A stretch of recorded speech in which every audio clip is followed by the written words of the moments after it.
The moment Marcus stepped into the lavish ballroom, Emma's hand firmly clasped in his, the groom's face drained of all color. "Father?" The single word echoed through the suddenly silent venue, causing hundreds of heads to turn. How could the billionaire heiress's last-minute +1 be connected to the man her sister was about to marry? If you're wondering how a simple single dad became the center of the most dramatic wedding of the year, stay with me until the end. And don't forget to like this video and subscribe for more incredible true stories that prove life is stranger than fiction. Emma Wingers never planned to bring a date to her sister Charlotte's wedding. As the CEO of Winters Enterprises with a net worth of $3.2 billion, she was used to attending events alone, her reputation and success serving as her only companions. At 35, she had built an empire from the tech startup her father had left her, turning a modest company into a global powerhouse. Romance had always taken a back seat to her ambition, until she literally crashed into Marcus Reed at a small coffee shop 3 weeks before the wedding. The collision had sent his coffee splashing across important documents he'd been carrying, and Emma, feeling responsible, had insisted on helping. What was meant to be a quick apology turned into a 3-hour conversation. Marcus, a 38-year-old architectural engineer and single father to 16-year-old Lily, had charmed Emma with his unpretentious manner and genuine warmth. Unlike the opportunistic men who usually pursued her, Marcus hadn't recognized her at all. "I'm sorry, should I know you?" he'd asked when she'd finally introduced herself properly, expecting the usual reaction to her famous name. His genuine confusion had been refreshing. By the end of their impromptu meeting, Emma had done something completely out of character. She'd asked him to be her date to Charlotte's wedding. "I don't usually do this," she'd admitted, "but my family has been pressuring me about being perpetually single, and this wedding is going to be unbearable without someone normal to talk to." Marcus had hesitated. "I'd have to find someone to watch Lily. Since her mom left 6 years ago, it's just been the two of us." Emma felt a pang of admiration for this man who clearly put his daughter first. "Bring her too," she'd suggested impulsively. "The invitation says +1, but I'm a billionaire. They can make an exception." Now, standing in the ornate ballroom of the Bellevue Hotel, Emma was regretting her impulsiveness as the groom, James Harrington, Charlotte's perfect match according to their mother, stared at Marcus as though he'd seen a ghost. "James?" Charlotte's voice was small, confused, as she looked between her soon-to-be husband and the stranger who had accompanied her sister. Marcus's grip on Emma's hand tightened painfully. "James," he repeated, his voice hollow. "It's been a long time." The murmurs around the room grew louder as guests sensed the unfolding drama. Lily, who had been standing awkwardly beside Emma in her borrowed designer dress, moved closer to her father. "What's going on, Dad?" she whispered, but Marcus seemed unable to answer. James stepped forward, breaking away from Charlotte's side. He was trembling visibly, his perfectly tailored tuxedo suddenly seeming too large for his frame. "Everyone," he announced, his voice cracking, "I need a moment with Mr. Reed. Please excuse us." Emma watched in stunned silence as Marcus followed James into an antechamber off the main ballroom, leaving her with a confused Lily and a bride whose perfect day was rapidly unraveling. "Emma, what have you done?" Charlotte hissed, her carefully applied makeup already beginning to smudge as tears formed. "Who is that man?" "He's just someone I met," Emma replied defensively. "I had no idea he knew James." Marcus's mother, Vivian Winters, swooped in like a hawk, her designer dress rustling as she pulled her daughters and Lily away from the curious eyes of the guests. "Into the bridal suite now," she commanded. "Whatever this is, we're not handling it in public." As they retreated, Emma caught sight of her father's portrait hanging in the hotel lobby. Richard Winters, the founder of their family fortune who had died 10 years ago.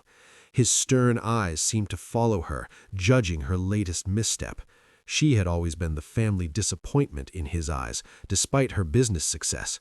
Charlotte had been his favorite, the perfect, compliant daughter who had studied law as he wished and was now marrying into the Harrington family, a merger of dynasties that Richard would have approved of wholeheartedly.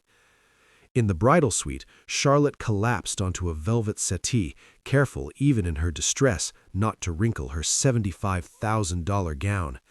This was supposed to be perfect. 300 guests, the governor, 2 senators, and all of James's investors. Do you have any idea what this looks like? Emma felt a stab of guilt. She had never gotten along with her sister, but she hadn't intended to ruin her wedding. I'm sorry, Charlotte. I had no idea. You never have any idea, Charlotte snapped. You just do whatever you want without thinking about the consequences for anyone else.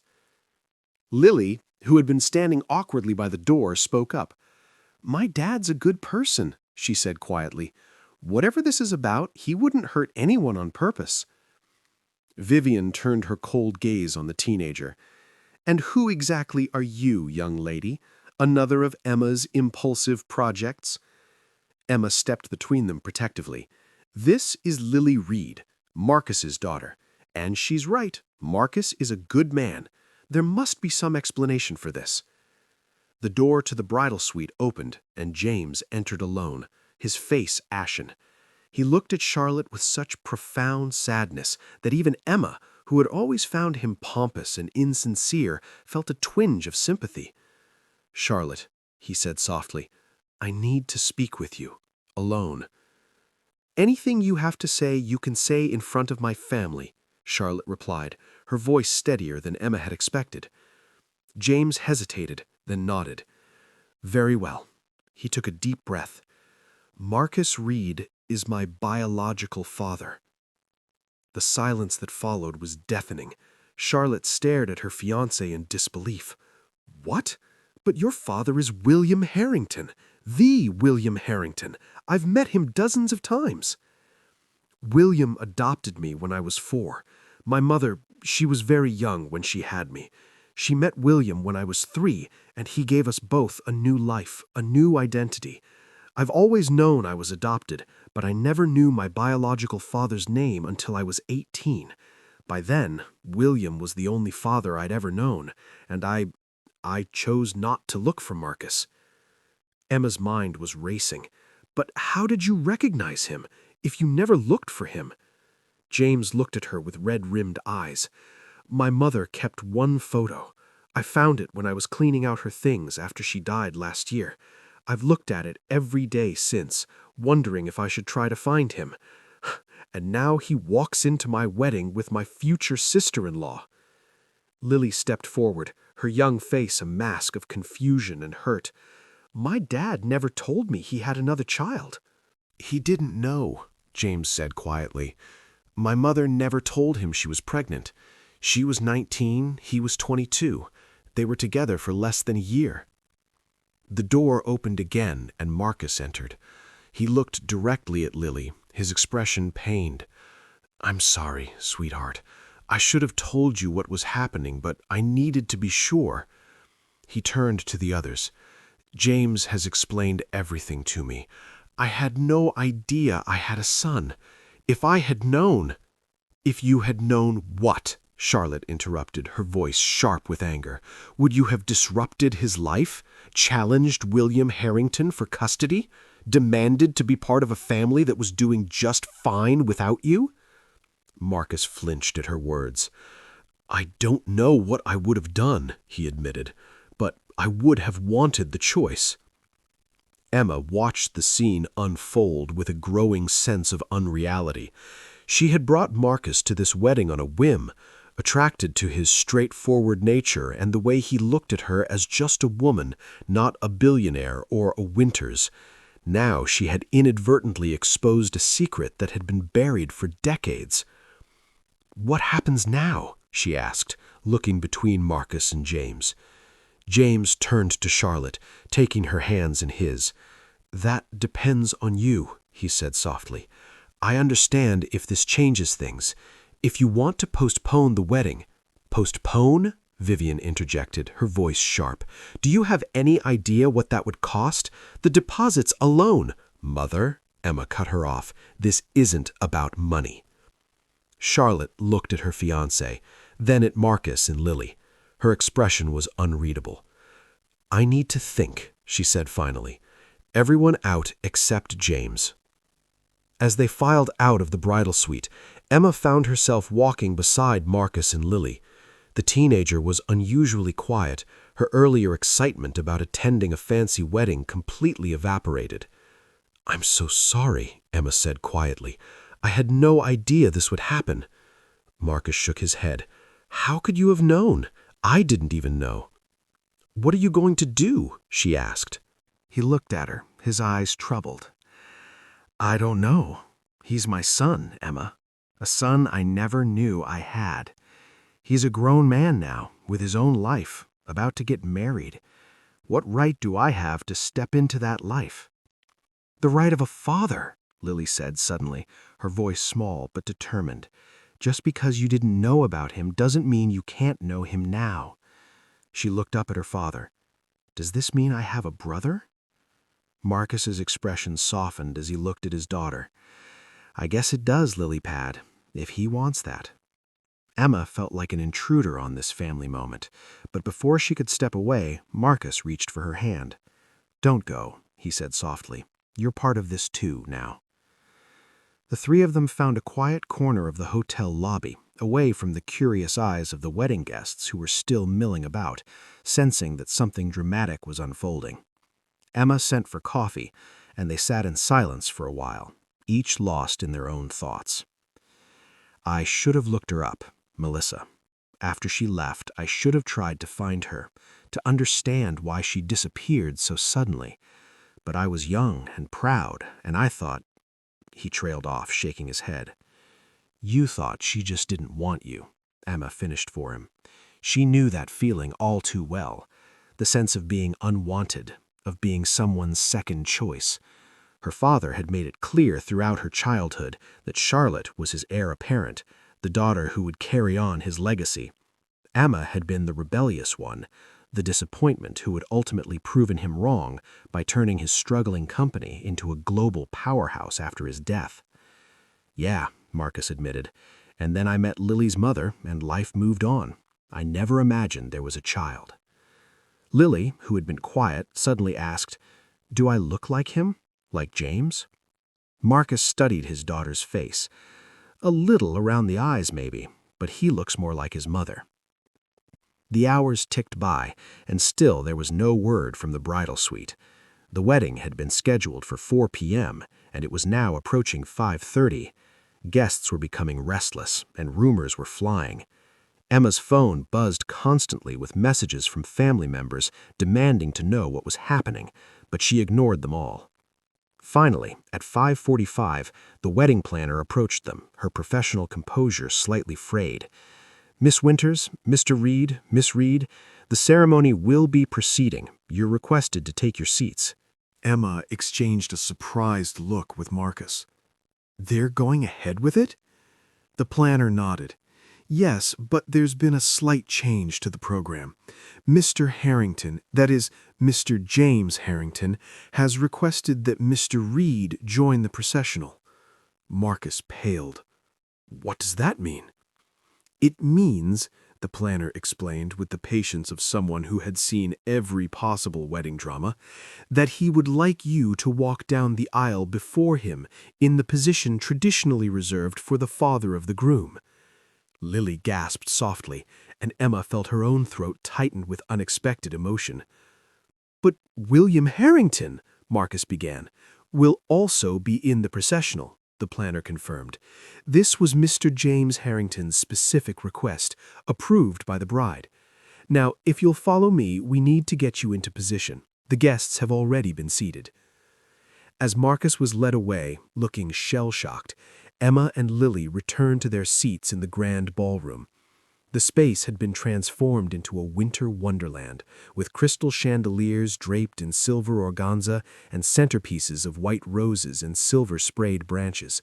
It was exactly the kind of ostentatious display that Emma had always found excessive, but which Charlotte adored. "Do you think they're really going through with it?" Lily whispered as they took their seats. Emma nodded. "Charlotte has been planning this wedding since she was 12. It would take more than a surprise biological father to derail it." The music began, a string quartet playing Pachelbel's canon, and the processional started. First came the bridesmaids in silver gowns, then the groomsmen in black tuxedos with silver accents. Then, to audible murmurs from the crowd, came Marcus, walking alone, his face a mask of controlled emotion. Behind him came William Harrington, the man who had raised James as his own. He was in his 70s now, distinguished and silver-haired, walking with the aid of a cane, but still projecting an aura of power and wealth. To everyone's surprise, as he reached the point where Marcus stood at the front, William extended his hand. After a moment's hesitation, Marcus took it, and the two men shared a brief, intense look before William took his place. Then came James, walking alone, his face solemn but composed. As he reached the altar, he turned to face the crowd, his eyes finding Lily in the audience. He gave her a small, tentative smile, which she returned shyly. The music changed, and everyone rose as Charlotte appeared at the back of the ballroom on the arm of her uncle, who was standing in for their long-deceased father. She was radiant in her designer gown, her face composed behind her veil. If she had been crying earlier, there was no sign of it now. The ceremony proceeded with all the pomp and circumstance that had been planned, but there was an added layer of emotion that even Emma, cynical as she was about such displays, couldn't deny. When it came time for the exchange of vows, James departed from the script. "Charlotte," he said, his voice carrying clearly through the ballroom, "today I stand before you with more family than I knew I had this morning." A ripple of reaction went through the crowd. "I've learned that family isn't just about blood or names. It's about choices. The choice to love, to accept, to forgive. William chose to be my father when he didn't have to. Today, I choose to acknowledge Marcus as part of my history, part of who I am. And most importantly, I choose you, Charlotte, to be my future, my partner, my family from this day forward." There wasn't a dry eye in the house as Charlotte responded with her own vows, adding a line about welcoming all parts of James's life and history into their shared future. When the minister pronounced them husband and wife, the applause was thunderous. At the reception that followed, Emma found herself seated at a table with Marcus, Lily, and to her surprise, William and his wife Barbara. The initial awkwardness gradually gave way to cautious conversation as William shared stories of James's childhood and Marcus spoke of his life after Melissa. "She never told me," William said at one point, looking directly at Marcus. "When I met her, she said the father wasn't in the picture. I didn't press for details." "Would it have mattered if you had known?" Marcus asked. William considered the question. "Perhaps not. I fell in love with both of them from the start. James was such a serious little boy, always watching, always thinking. I knew from the moment I met him that he was special." "He seems like a good man," Marcus said quietly. "You did well with him." "We did our best," Barbara interjected, patting her husband's hand. "But there were times when he needed something we couldn't give him, a sense of where he came from, perhaps." Lily, who had been listening intently, asked, "Does this mean you're my grandparents?" Barbara's face softened. "I suppose it does, in a way. Would you like that?" Lily nodded shyly. "I've never had grandparents before. Dad's parents died before."